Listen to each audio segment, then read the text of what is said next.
This show is made possible by the generous contributions of these sponsors.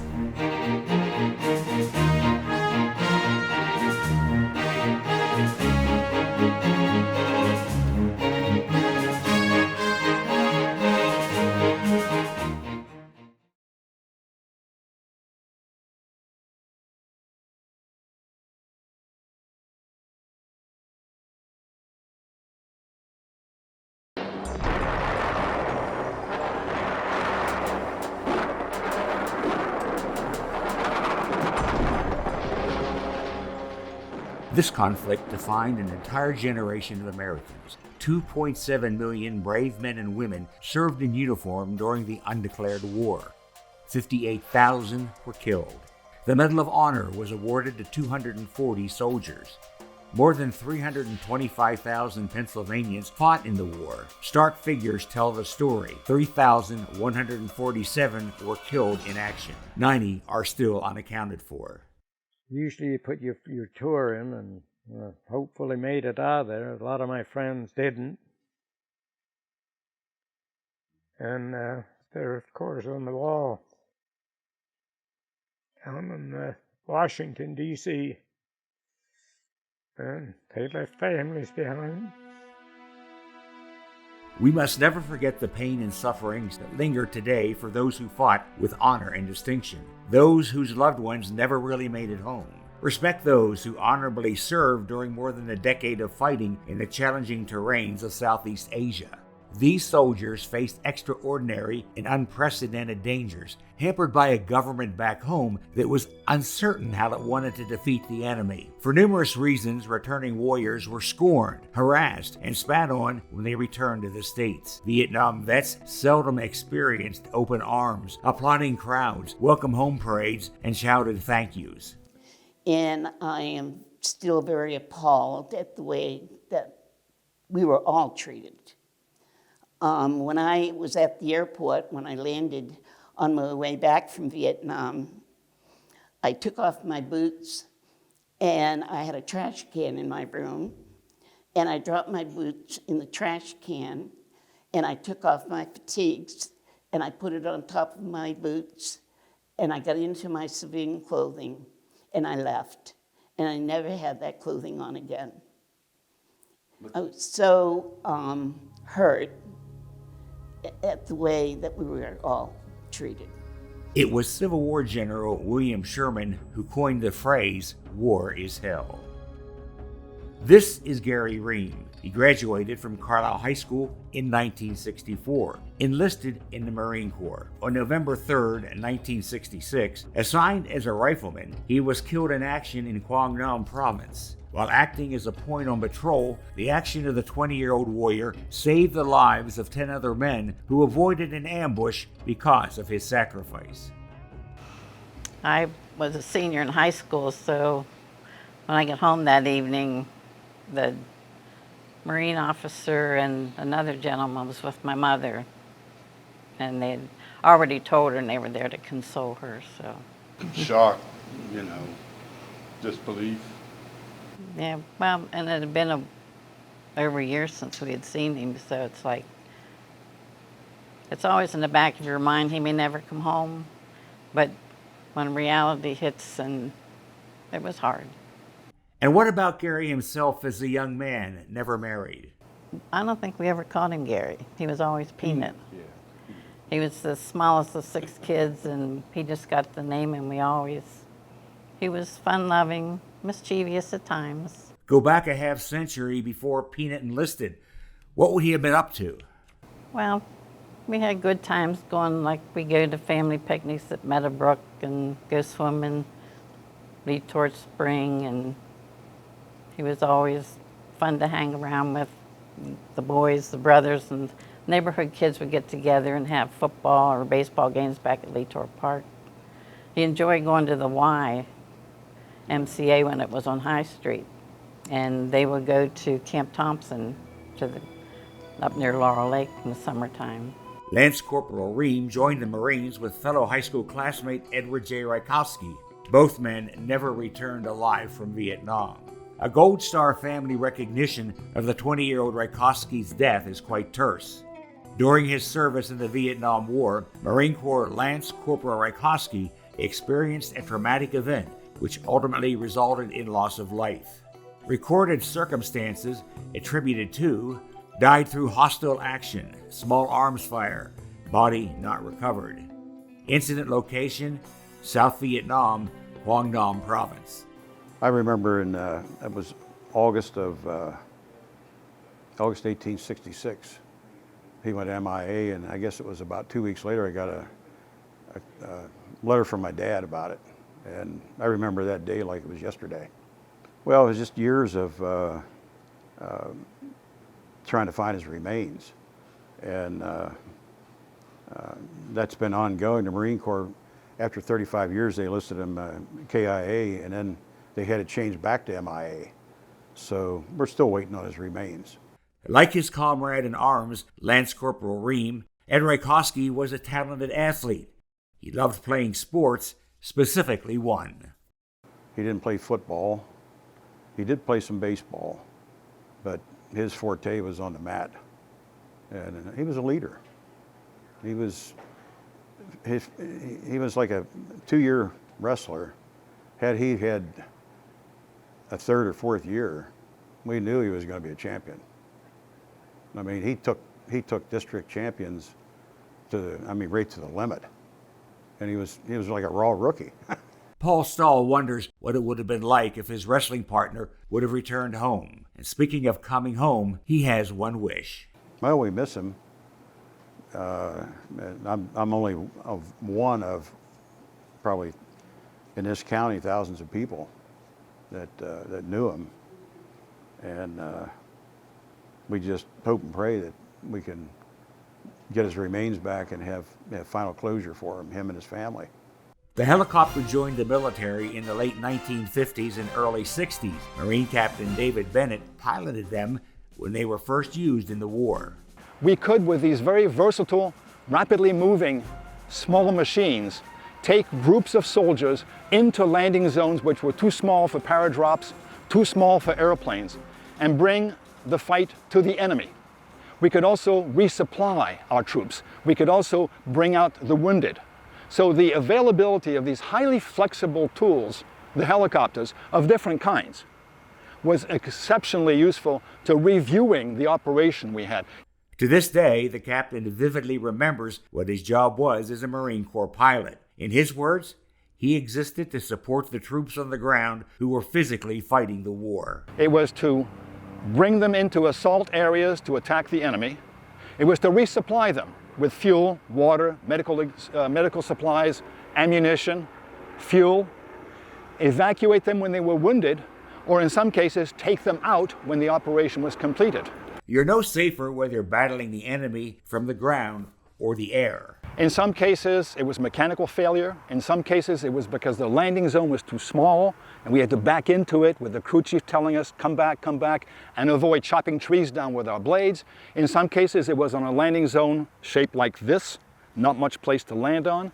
In some cases, the weather. And in some cases, it was also the enemy, the North Vietnamese or the Viet Cong, who were trying to shoot us. And in some cases, it would fly into a zone to resupply or to evacuate somebody under heavy enemy fire. And we would come back with a few holes, none of them on my body, none of them on any of my crew or passengers ever, but a few in the holes in the helicopter which the mechanics fixed up. The helicopter of Vietnam and successive wars has been retrofitted for use in the public sector back in the States, providing medical and law enforcement support. But while war can be hell, some of Bennett's flights provided hope for many. On a medical evacuation, I would fly out to the hospital ships which were offshore, the USS Sanctuary or the USS Repose, where Navy doctors and Navy nurses spent time patching up the wounded. And those were wonderful flights because we knew we were taking a wounded soldier, Marine, Korean, even Vietnamese, to health and safety as fast and as best as we could. Today, 90-year-old Forrest Dutch Heisman relaxes in his home along the Conneaguinna Creek north of Carlisle. He graduated from high school in Likens, joined the Air Force, became a pilot, and later retired a full colonel. Some 50-plus years ago, he was piloting a fighter bomber over the skies of Vietnam. flying the fighter aircraft, fighter bomber, the F-4 Phantom. Both an air-to-air fighter and air-to-ground ordnance delivery. And we carried everything. The airplane was designed to carry everything from 20-millimeter cannon shells to nuclear weapons. But of course in Vietnam, Southeast Asia, we used just conventional weapons. Bombs, rockets, napalm, cluster bombs, you name it, we could carry it. Dutch said they had to fear ground-to-air and air-to-air enemy fire. One night, he was on a combat sky spot mission at about 20,000 feet. And while I was climbing out of Da Nang, I was going up there about, getting up to around 20,000 feet, and all of a sudden there was a bright flash and a big bang, and the airplane jumped up about 300 feet, and I still think today it was a surface-to-air missile that went off under me. But they didn't find any shrapnel marks on the airplane. But it scared me quite a bit.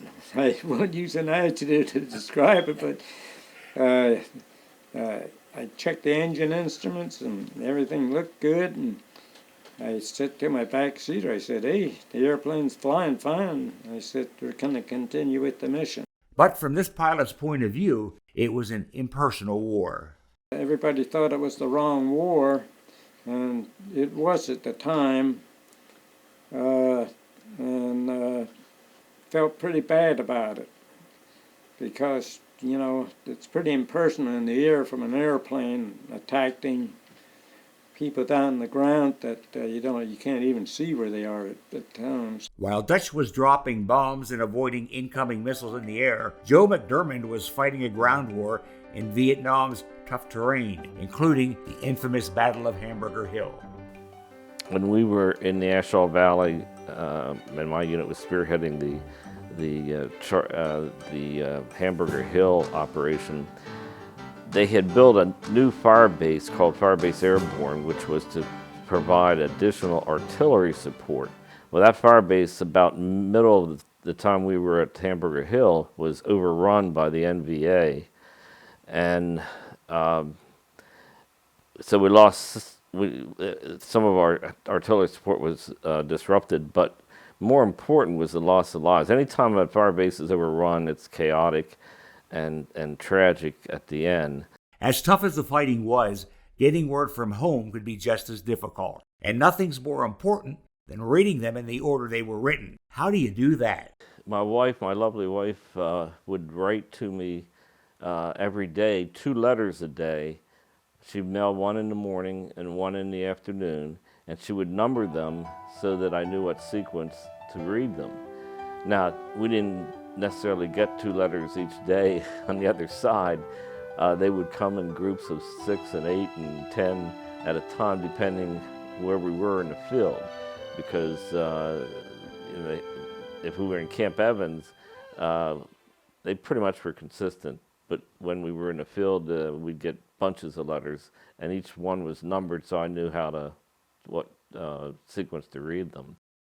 Da Nang is South Vietnam's second largest city. Today it is known as a tourist capital, with sandy beaches and clear waters, a West Coast location that makes for beautiful sunsets against an impressive backdrop of lush mountains. But more than 50 years ago, it was the place where the first U.S. combat troops landed when the Marines came ashore in Vietnam. It hosted I Corps headquarters, and because of the relative ease in and out, it was home to several military hospitals. And that's where 80-year-old Army nurse Flo Heward chose to serve her time. We were in a VAC hospital. There are different kinds of hospitals in a combat situation. There's a surgical hospital, but I chose the VAC hospital because what we did was we did what we call the stomachs and chest. These were patients that required immediate care. They couldn't wait. There are those that say caring for the dead and dying from the battlefield is by far the toughest job in the military. Heward says with time, she learned to handle most of the challenges thrown her way.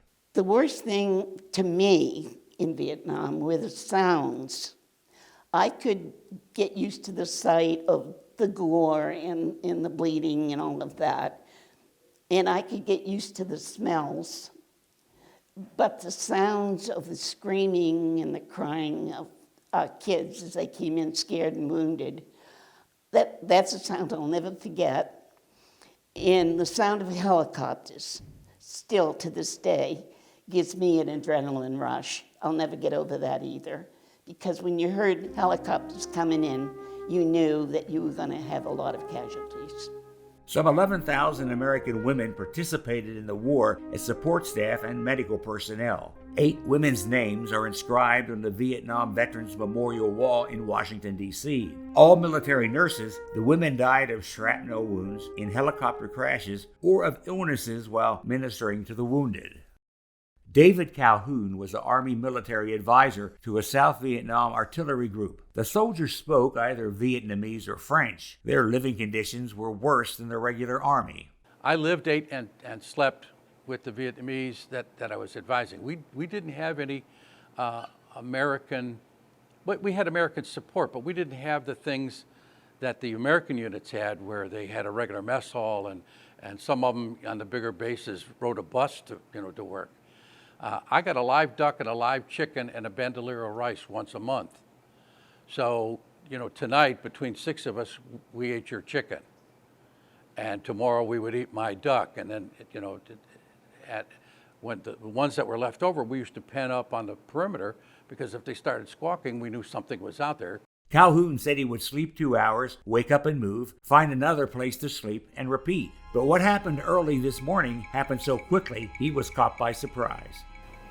At that time, a B-40 rocket struck the wall. I had been hit. It exploded to my right. I literally picked up the radio and said, "I'm hit, I'm hit." Another B-40 came in and tore the radio out of my hands and destroyed it. I tried to get out of there and get to the artillery positions kind of behind me, but another rocket struck the wall. It's only about 2 feet high. It was pretty accurate. And I happened to have my arm across, but not zipped, a flak jacket, a Marine flak jacket that I had gotten. But shrapnel struck me in the heart and knocked me out. I was out for a short while. When Calhoun left the compound headed for medical care, he was deaf, suffering from shrapnel wounds and the shot to the heart that was somewhat protected by the flak jacket. At roughly the same time, a Notre Dame graduate was completing a less than spectacular first season with the NFL in 1968. He was drafted into the U.S. Army that December. He volunteered to fight in Vietnam, and 5 months later, he shipped out with the 196th Light Infantry Brigade. This soldier was Rocky Blyer, who, seriously wounded in battle, would undergo tough rehabilitation for his injuries, return to the gridiron to become a 4-time Super Bowl champion for the Pittsburgh Steelers. Blyer was on patrol when a rifle shot tore through his left thigh. Wounded and bleeding, he kept firing his grenade launcher. When all of a sudden, out of the corner of my eye, I saw a grenade come flying in and hit my commanding officer. Bounced off of him, rolled between my feet, and it went off. Flew up through my right foot, knee, and thigh, and again we were in another firefight. A platoon found its way to Blyer. His fellow soldiers tried to drag him out of harm's way through the night as best as they possibly could, but it got to the point they couldn't drag him anymore because they had been fighting all day as well. They said they'd send a stretcher back for him. When out of the darkness, 2 black hands reached down and picked me up. Throws me over his shoulder and starts carrying me to the helicopter. Now that helicopter was a long ways away, and this black soldier would put me down, my blood all over him, catch his breath, pick me up again, and continue on. And he got me to that chopper and put me on it. And I never saw him again.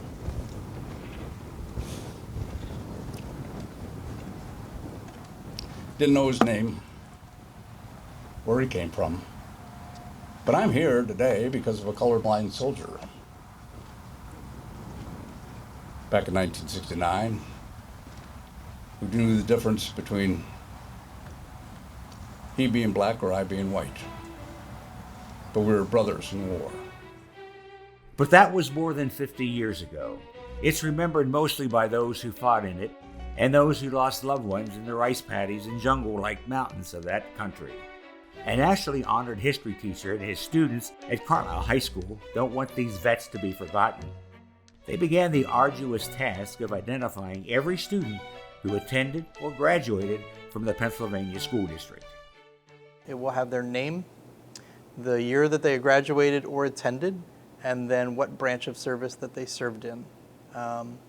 There is over 300 names that have been identified, and then on either side there are 5 flag cases, a total of 10, that identify the 10 men that were killed in action from Carlisle High School during the Vietnam War. Wagner said he and the students especially appreciated the opportunity to speak with the veterans, something few people had the opportunity to do since the war's end. I was very surprised at how open the individuals were, because I think a lot of students and even people of my generation were used to veterans of the Vietnam War not talking about their story, particularly to a stranger.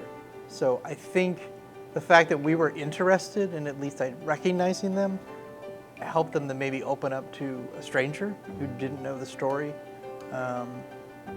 And 9 times out of 10, it was always ended with thank you for recognizing our service, because we didn't get that when we returned. So for returning soldiers, it was one where they'd be spat upon, told to change uniforms, not to get any negative feedback from the populace, and so who was not praised for or thanked for their service, but had to repress their feelings and then go about their life as they best possibly can. And they did that, and they did that very proudly until later on when they were finally recognized for their contribution. So what brought about the change in public opinion? Blyer says it was the first Gulf War. That war was fought on television in 21 days. Some of my Vietnam friends said, 21 days, man, I was pinned down longer than that war took place. But from the American point of view, it was on television, talked about, this is what we're going to do, and by God, we did that. And went and butt, as they said, and so you saw it. And from that point on, there were flags on cars, horns beeping, and all of a sudden the veteran once again rose to the stature that they should have been and thanked. And so the Vietnam veteran was, for the first time, was thanked for his service in 90, 91, and 92. And that was the big change that took place. Reflecting back on the war, it's difficult to be so far flung from home, away from friends and loved ones. It's even more difficult during a holiday, especially when that holiday is Christmas. The barracks was dark, except I saw a light down the ways a little bit, and I walked towards that light, and as I did, I heard Silent Night playing. And I'll never forget this scene. When I came across this bunk bed, there was a soldier still in his fatigues, laying on the bed, and he had pictures of his family strewn across his chest. And you could see the tears had been, streaming down his murky face. And Silent Night is playing, and I'm realizing the loneliness and despair that this soldier is feeling.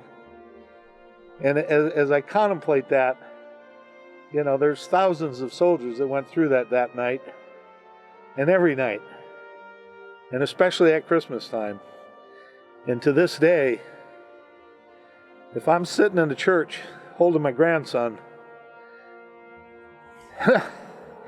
you can bet when Silent Night is playing, you'll see tears streaming down my face. The National Commander-in-Chief of the Veterans of Foreign Wars was at the Cumberland County VFW post. Hal Roche, a Gulf War veteran himself, perhaps said it best in referring to the Vietnam vets of the Valley and those throughout the nation. Thank you. Apologies for a nation that didn't understand the war at the time. a nation that never took the time to get to know the warriors that came back. It's long overdue. Welcome home is a term used a lot, but really, welcome home, thank you. And as fellow warrior, it's great to be part of your team.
This show is made possible by the generous contributions of these sponsors.